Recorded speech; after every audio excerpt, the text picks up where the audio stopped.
Hello everybody, Andy here from Glass Half Dead, the #1 Kill Team channel on YouTube, unless of course you are aware of any other Kill Team channel on YouTube. So, coming with you with some smooth jazz today because we have Tyranids, and I needed some music that lowered my hype excitement just a little bit. Also, it's very early for me, or late, but no, I've been asleep and I've woken up again. So, that's my life. It's Tyranids. Let's not bury the lead. Let's get straight into it. First things first, we're just going to go read the article. We've got Raveners. There you go. I had said in the past that I suspected it would be Raveners, total guess stuff. But quite interestingly, it's not what I thought. I thought we were going to get a new Warriors/Ravener dual kit. This seems to be Raveners, completely reimagined. It's a 5-man team, and it says in the article only 5 models. So this is our most elite team, but we'll get to it. Long story short, this is my current imagining of the team. They are hyper elite mandrakes. Imagine this. Imagine Marines with mandrake movement. That's what I'm thinking right now. Let's get into it. I'm very excited. So there you go.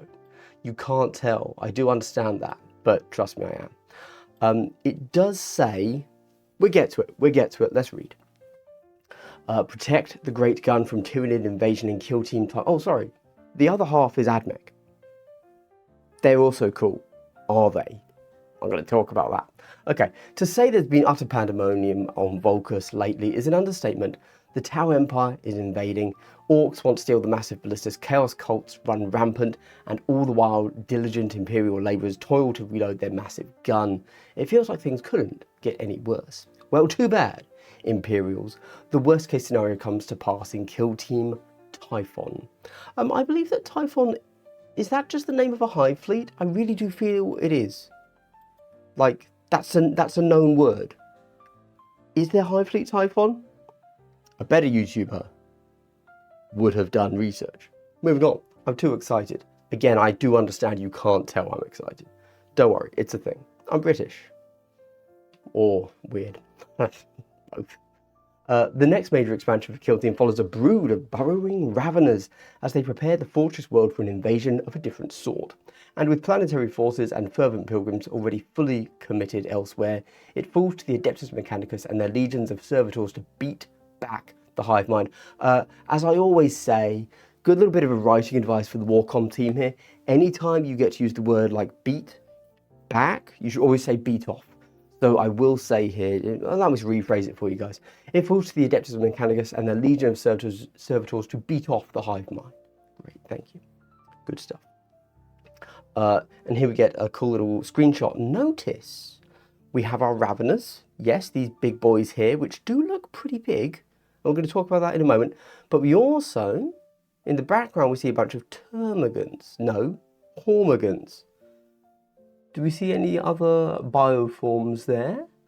No, only hormagants? Okay, we'll talk about that, don't worry. The great tectonic quakes that always follow the day of firing have revealed strange relics beneath the sands. But more than just damp and darkness await the explorator teams brave enough to venture down. A kill team of Raveners lies in wait, bestowed with an element of self-preservation and enough alien cunning to give anyone a challenge. Again, I would have said alien cunnilingus, but the Warcom articles writers are doing their own thing. Okay, Prime, Fell Talon, Tremor Scythe, Wrecker, Venom Spitter, Warrior. So 1, 2, 3, 4, 5, 6. So in the old edition, we would have said, okay, don't build the Warrior. In the new edition, and these two are clearly the same model as we see here, in this edition, you can never quite know that. There will often be a model that, because they have now decided to give the regular Warrior models a thing, there may well be a dud in this team, where the Warrior, it'll be something like, oh, the Warrior gets an extra movement shenanigan and ceaseless on its claws natively, whereas the Venom Spitter has like the worst flamer in the game or something, and so actually it turns out the Warrior's better in 90% of situations. You know how it is. This is really cool. This is basically, if I'm honest, kind of exactly what I would want to see from a Tyranid team. They have kept them as specialists, although clearly for 40k they are just all going to be built as warriors, and it will be a new Ravager model, and you won't have the specialists. But what they've done here is they've stuck true. I've always felt that, you know, Tyranids are very adaptable, and the idea of specialists within them just makes total sense, because of course they are going to evolve to be the best killers or things, devourers they can possibly be. Why wouldn't you have a particular team of Raveners that are specialized to do their job? That's exactly what these are. Really happy with this, very excited. Now, the old Raveners were on 40mm bases. Warriors have gone up to 50mm bases. That's not relevant. However, old Raveners were on 40mm bases. Let's be clear about that. These ones, if we look up here, they look big enough to easily be on 40s, maybe even 50s, but I would hope 40s, because 5 dudes on 50s is going to be really tough to move. But if we look down here, notice, no, I guess they are, because I was going to say we can only see the 28mm markers, but here and here, this ring here is a 40 with a 25 in the middle, and that's a 32. If I recall, that's how they normally do it. So they could be any base size. Okay, never mind. Right, let's keep going. Anyway, this is great. Do these look good as Tyranid models? I think they're going to paint up perfectly for me. I think that the scheme they've used is interesting, I will say. They've gone all out on this, but it feels like they haven't done this in their normal style. Yes, this is not their current studio scheme for Tyranids, but that's fine. It's not NMM. They haven't got non-metallic metal, obviously, but they've made them quite shiny on pieces that I don't think should be shiny, and so it's kind of drawing the eye a bit.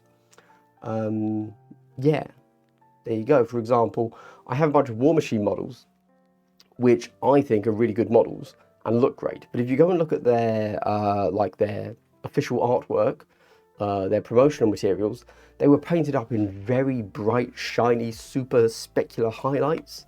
And I'm like, I really don't like the promo shots, but then the actual models themselves paint up beautifully with just a standard edge highlight. Not that I edge highlight, but I think these might be the same for me. I think these are going to look great. There you go, very excited. The Raveners are elites among elites, bringing only 5 operatives to the battlefield with no grots, mutts, or funny little robots backing them up. Players will keenly feel the loss of even a single miniature, but with the ability to tunnel under the kill zone and appear in unexpected places every time they move, and ferocious strength in melee, they're exceptional predators. Hype, right? Like, that sounds amazing. This sounds... Firstly, it's Tyranids. I love Tyranids. Great. I'm into it. Secondly, it is the hyper elite team that I want. This is the team that I want to play. I like elite teams. Awesome. You know what makes a team good? Movement shenanigans. So, I'm in. They could, of course, still do it wrong, and it turns out I don't actually like the play style of this team, but this sounds really cool. I would imagine we're talking kind of 12 wounds with 4-up saves, which obviously isn't as good as the current Marine team, and you're only 5 models, but you make up for that in movement and presumably relatively strong weaponry. So, very exciting. Whether or not they're good on the table is irrelevant, but just is my thing. We will then cover the AdMech. Now, I'm not a huge AdMech guy, I can't lie. However, I could be. Is this team going to make me do what I do? And you might be asking, Andy, as the only Kill Team channel, what do you do? I see a kill team and think, that's really cool. I'm going to start a 40k army for it. Hence this for the game I don't play. Let's read. The tech priests of the Adeptus Mechanicus are usually protected by legions of Scutari, but in dire straits they will assemble a force of servitors to drown enemies with gunfire.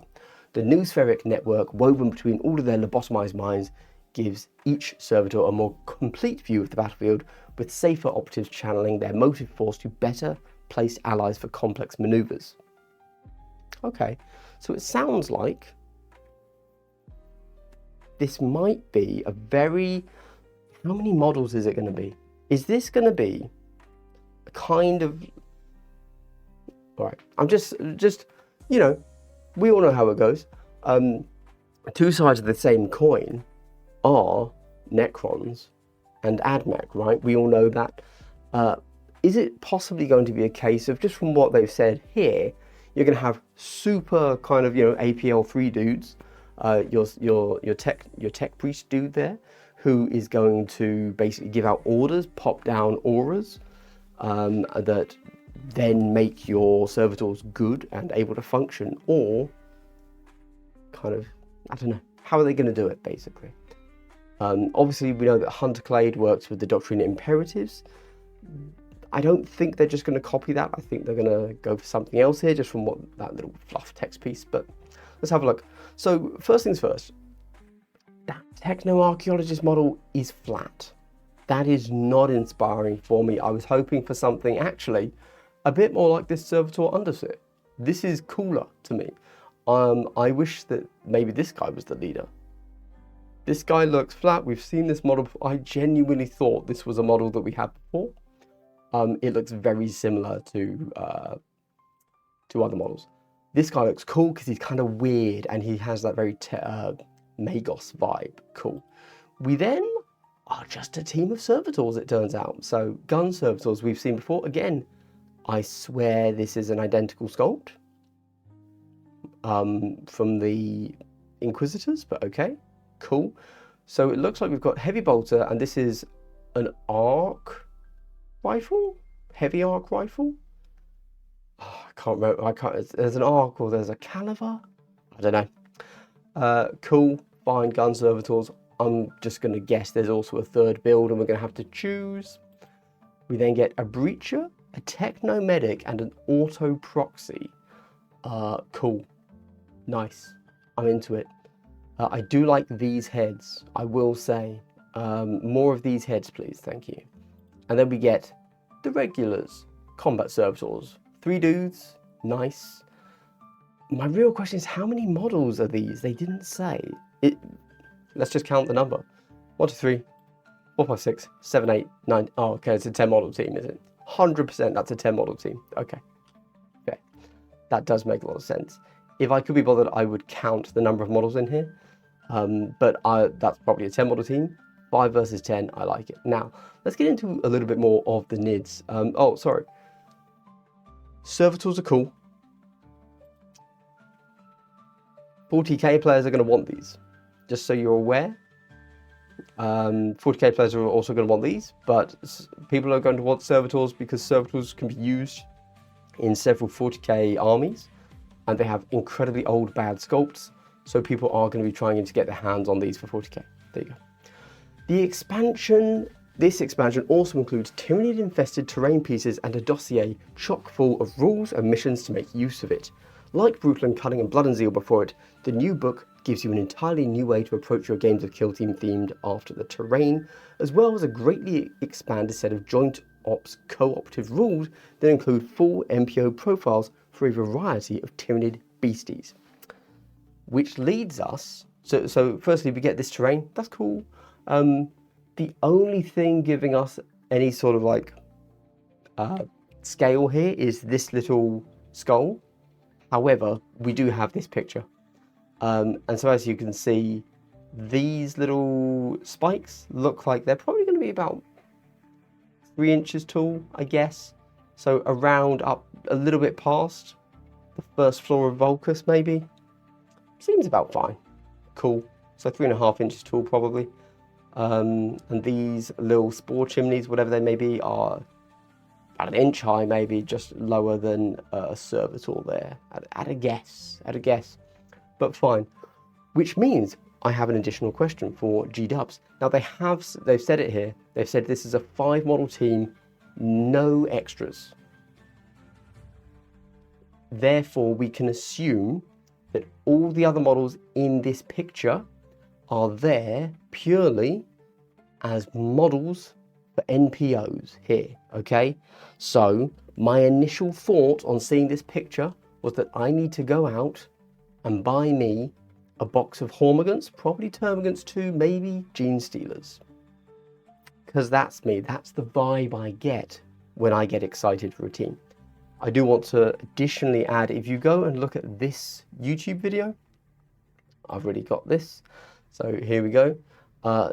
There's clearly a base of Rippers here as well, so presumably we are going to get rules for, at the very least, Rippers and Hormigants. I would also have to assume Termagants, maybe Gene Stealers, probably not Gargoyles, but basically the new models. So we might even see Von Ryan Leapers, maybe even Lictors, because of course we did see Lictors and Warriors, but Warriors are very old sculpts and on 50mm bases, and yeah, as official NPOs, because we saw that in the Space Marine 2 mission pack, which is something to consider. There you go. Anyway, all of that stuff, as it says here, will be co-op solo only. It will be narrative exclusive. Those models are not getting rules in here, so maybe don't rush out like me and do a me and go and buy a whole 2 boxes of Hormigants for no reason at all if you don't play co-ops.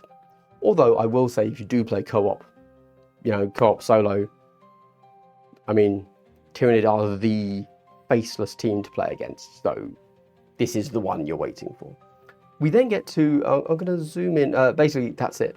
But something that I regret not doing last time on Blood and Zeal is I didn't properly dig through the token sheets, right? So yeah, there you go. Very quick, because I felt like from Blood and Zeal we probably could have figured out a few more things. So just looking at here, obviously the red here is the AdMech. We see a bunch of these kind of servitor with a brain, maybe. So I'm going to guess that this is obviously to do with the whole noosphere thing. Maybe you have to have your tech priest do a thing, or your dude has to stand in an area for them to get an extra APL. Maybe they're all 1 APL, unless they are within X of your leader, something like that, or X of wherever he puts his thing, his aura every turn. And then we see whatever these are. So these are going to be markers, which look and then have a picture of a, what are they called? Servitor on. Maybe that's a thing. I can't really figure it out. However, far more interestingly for me, is this stuff here. So, okay, what do we got? We have these 3. They're not markers. They're not tokens. They're tokens, not markers. So these are things that you put on the base to signify something. Off the top of my head, I'm thinking Aquilons. You know, when Aquilons drop in, they are then obscured for 1 activation after they've dropped, right? Perhaps when your Raveners pop out from the subterranean network, they get this for the 3 of them, get this for the rest of the turn. Up to 3 times. You can do this thing 3 times maybe per turn, and whilst that is active they are obscured for the rest of the turn, maybe. Don't know. We obviously have lots of these little markers. Who knows what those could be. Maybe those are narrative only. We don't have a way of knowing at this point, obviously. And then we do have 0, 1, 2, 3, 4. And that's quite interesting. So just off the top of my head, what could be interesting there is they did a failed attempt with it, with the Harnkin-Jaeger Hypex mines, where you could put down your mines, and then some of them were, you know, real, some of them were fake. Maybe The flip side of these is something, and that's a thing. Although, as I'm saying this now, I realize that I've just done 2 weeks ago now, no, last week, I did a whole series of discussion on blips and blip counters.